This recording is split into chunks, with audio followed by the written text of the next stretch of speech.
If you have kids, you know that parenting is challenging enough. And now that we're living in these very uncertain times and we're not sure when some things are possibly going to blow over, parenting for us can be even more stressful.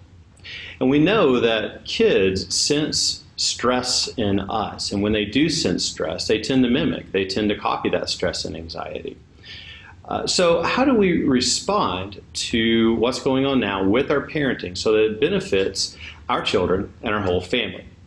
Well, chances are that your kids have had some sort of structure. They've gone to school, they had a schedule, they were in after-school care, they had some sort of structure in place. And so it's going to be very important to create a structure at home for your children, and that's going to help de-escalate the stress and anxiety.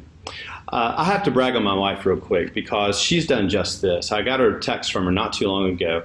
I had my daughter sitting at a table in front of a computer with pens and with paper and this fancy box and all this other stuff here.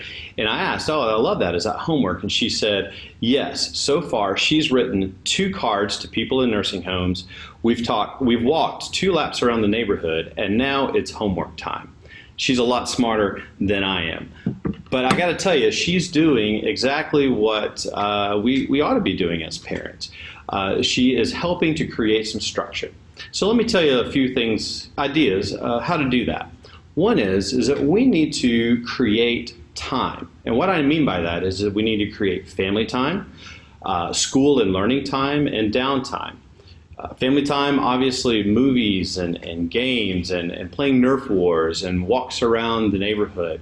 We also need to be sure that we have some very set structured time for learning and for school, whatever that looks like, as well as downtime. I mean, we all need time where we kind of go to separate ends of the house and we just kind of do our own thing to settle down. And if that involves screens, that's okay. But be sure you really monitor that and you know what that looks like, and it's limited because we know that screens can escalate more stress than de-escalate.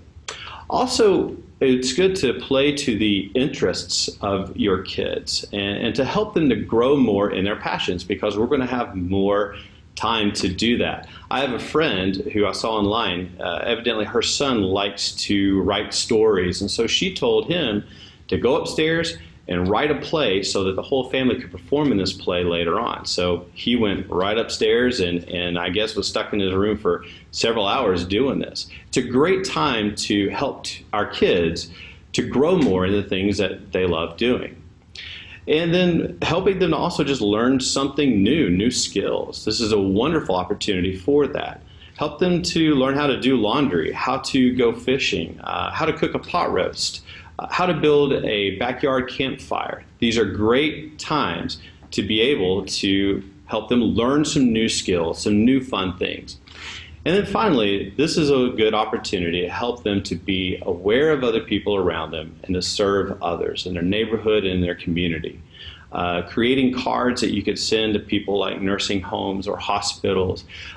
Being aware of the folks around the neighborhood who might be in need or just need some encouragement. So leaving notes for them on the doorstep or even bringing them some food or cookies or other kinds of treats. Those are just some great ideas to help our kids to be more aware of the people in need and to help serve people around them. It's going to be very important to be intentional about creating time and creating opportunities for our kids to have structure as we parent during this time.